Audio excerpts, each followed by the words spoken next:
Paul de Garros, un mariage riche. De tous les décavés de la ville du monde, où les décavés pourtant sont légion, Jacques de Ferrandon était le mieux coté comme aussi le plus insouciant. Des dettes, on lui en connaissait guère qu'un million, chiffre respectable et suffisant pour lui faire décerner un brevet de bon ton, dans un siècle où le suprême du chic est d'avoir pour ses créanciers beaucoup d'indifférence et d'en afficher encore plus. Pendant 10 ans, de Ferrandon n'avait laissé à commettre aucune des folies que tout jeune homme, doté d'un joli nom et d'une belle fortune, se doit de commettre. Et tous les familiers des grands restaurants et des tripots du boulevard avaient pu admirer 100 fois l'exquise désinvolture et le raffinement de prodigalité avec lesquels il jetait l'or à la volée.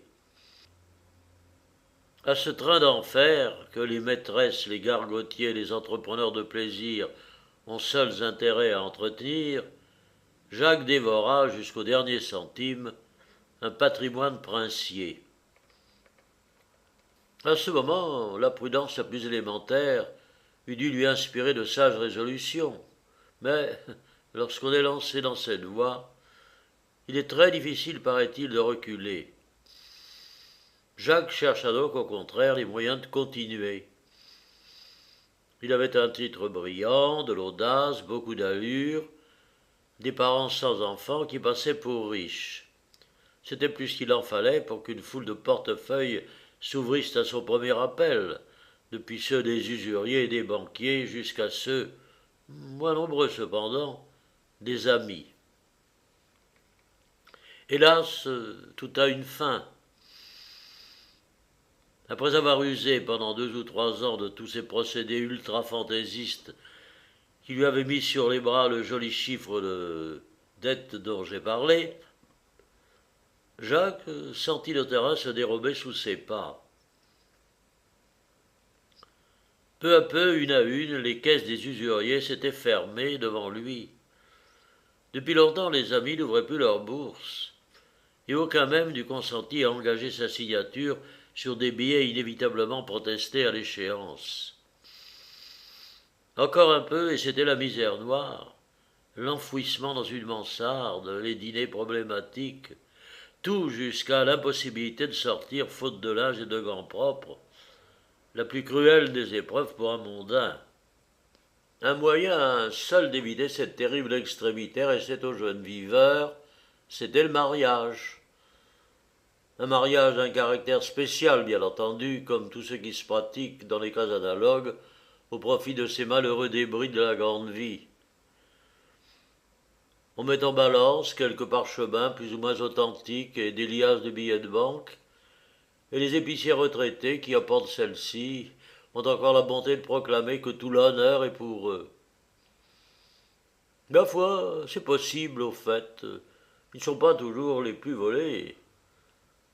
Sans être un adepte de cette jeune école qui tient le mariage pour immoral, Jacques était de ceux qui le considèrent comme mortellement ennuyeux. Aussi se demandait-on s'il accepterait jamais cette planche de salut. Or, un soir, à l'heure de l'apéritif, nous étions 5 ou 6 réunis chez Tortoni, Lavant, De Civray, Marigny, Méris, lorsque nous vîmes arriver de Ferrandon, le sourire aux lèvres, et pincé dans le plus élégant costume qui soit jamais sorti de chez le meilleur faiseur. Ce fut une exclamation de surprise générale. Nous étions tellement habitués à lui voir le visage sombre et les vêtements râpés, et de toutes parts les questions se croisèrent. « Mais quel crime viens-tu de commettre, bon Dieu? T'as fait sauter la banque à Monte-Carlo? Quel oncle d'Amérique a eu la complaisance? Enfin, qu'y a-t-il » D'un geste, Jacques arrêta toutes ses réflexions saugrenues et se laissa tomber nonchalamment sur une banquette. « Il y a, mes chers amis, que j'ai tout bonnement déniché la poule aux œufs d'or. Ha ha ha. Oui, je me marie. Oh bon pauvre fou. Non pas. Il est vénard, au contraire. Ne se marie pas qui veut. Il est des cas où le mariage est une opération aussi difficile qu'avantageuse. Je parierais que c'est le cas de notre ami de Ferrandon.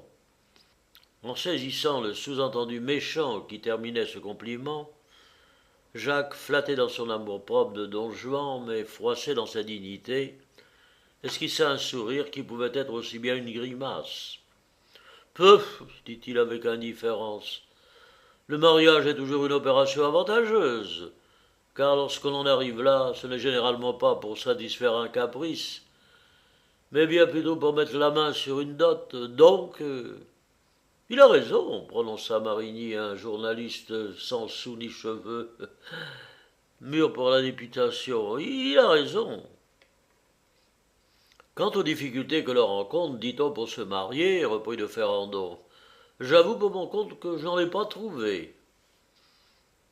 Blagueur, mâchonna dans son coin le journaliste mûr pour la députation.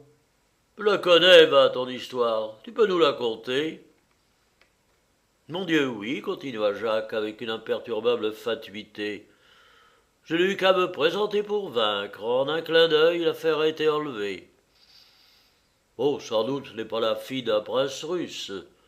On est bien forcé par moments de faire des sacrifices, et je n'ai plus le droit, comme il y a 7 ou 8 ans, de me montrer difficile. Mais ce n'est pas non plus une fille de rien. In medio statuirtus, le proverbe est toujours vrai. J'ai choisi, moi aussi, un moyen terme. Le père de ma fiancée occupe une situation considérable dans le haut commerce parisien. Il est joaillier, rue de la Paix. Diable, tu te mets bien, dit Hector de Civray. Généralement, tous sont fort riches. Tu n'as pas dû prendre le plus pauvre. Parbleu, chez nous, on ne compte guère que par millions. Peste. Bon, ce n'est que marchand de vin, c'est vrai. J'aurais donc épousé la fille d'un marchand, mais enfin, il y a commerce et commerce. Celui-ci est des plus élevés et nécessite des connaissances tant étendues. Mon futur beau-père est de plus d'origine étrangère, ce qui lui donne un cachet tout particulier de distinction. Il est suédois. La Suède n'est pas encore à la mode, mais pourrait le devenir, fit malignement l'avant. Puis en somme, poursuivit Jacques sans s'émouvoir, je ne serai pas le premier à agir de la sorte. Les mariages de ce genre ne se comptent plus. Une femme n'est-elle pas toujours jolie, élégante et bien née quand elle est riche? Parfaitement, conclut l'avant. Il faut être moderne, il faut marcher avec son siècle. Puisque l'argent est tout, alors présente, mettons-le avant tout dans nos calculs. Ah non, je n'ai pas dit cela, riposta de Ferrandon. Par exemple, je n'épouserais pas une jeune fille sortant d'une famille qui se serait enrichie par des moyens honteux ou malhonnêtes. Non, non, non, Dieu merci, ce n'est pas le cas. Et en définitive, la tâche, si tâche il y a, que je consens à couvrir de mon nom, est bien petite.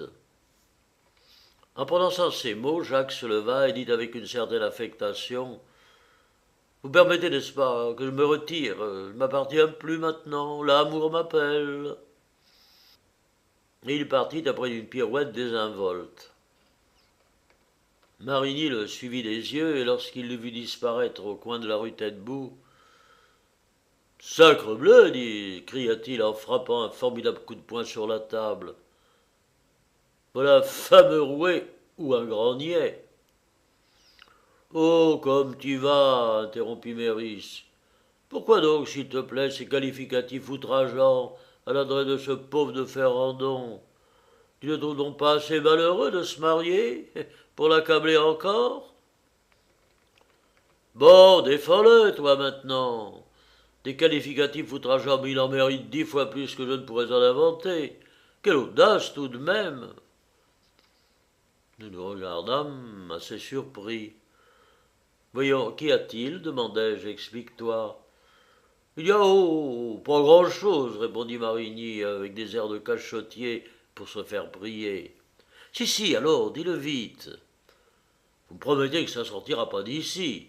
Oui. Eh bien, il y a que le Ferrandon est un farceur.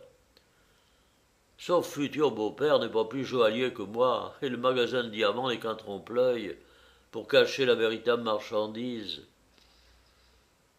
Quant à l'origine de sa famille, elle n'est pas plus suédoise que celle de l'avant, qui est d'Auvergnat, comme vous le savez tous.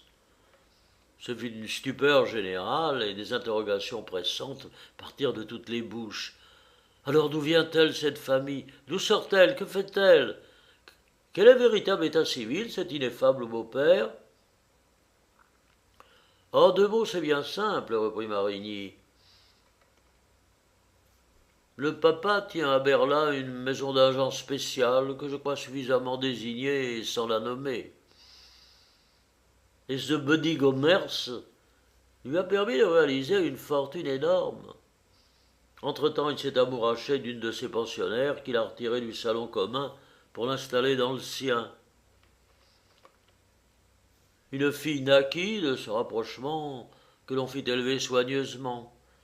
Et c'est elle qui va devenir prochainement comtesse de Ferrando.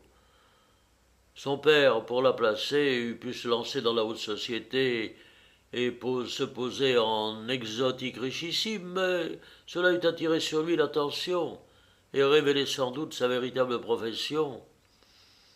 Il a préféré se donner pour un honnête bijoutier, enrichi dans le commerce des perles. C'est moins tabageur, tout aussi dur. Il paraît que les décavés à marier s'y laissent très bien prendre. Mais il est de fait que le truc est moins usé. Mais voyons, interrompit de Civray, n'allons pas laisser de Ferrando s'allier à une famille pareille. Ah non, pas du tout, s'écria Marigny. J'ai votre promesse de garder le silence le plus absolu.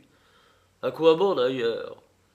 S'il ne sait rien, il le saura toujours d'ici peu. Il vaut mieux que le hasard seul le lui apprenne. S'il sait tout, il est inutile de lui montrer que nous en sommes aussi bien renseignés que lui. Marigny a raison, prononça sentencieusement l'avant. Il n'y a qu'à attendre. Nous attendîmes en effet, et l'événement se chargea de vérifier l'authenticité de ce récit. Depuis le soir fameux où il était venu nous faire part de ses projets matrimoniaux, de Ferrando fut et resta encore invisible. Les uns prétendent qu'ayant été éclairé sur la véritable identité de son futur beau-père, il a rompu aussitôt les négociations, mais que trop honteux de s'être aussi grossièrement laissé tromper, il n'ose plus reparaître devant ses anciens amis. D'autres, qui semblent bien renseignés, affirment qu'il connaissait depuis longtemps la noble profession de faux joaillier, et que cette raison non seulement ne l'a pas empêché d'épouser la jeune fille, mais que le désir de palper les millions promis l'a même fait passer par toutes les conditions. Le beau-père aurait en effet exigé que son gendre s'engageât par contrat, condition sine qua non, à prendre après lui la suite de ses affaires. L'amour du métier, et de Ferrando aurait signé. C'est ce qui un soir, chez Tortoni, fut dit à Soblemch, le spirituel chroniqueur de divers journaux boulevardiers, toujours en quête d'un bon mot. Voilà, mes amis, comment les grandes maisons finissent parfois par devenir de simples maisons de passe.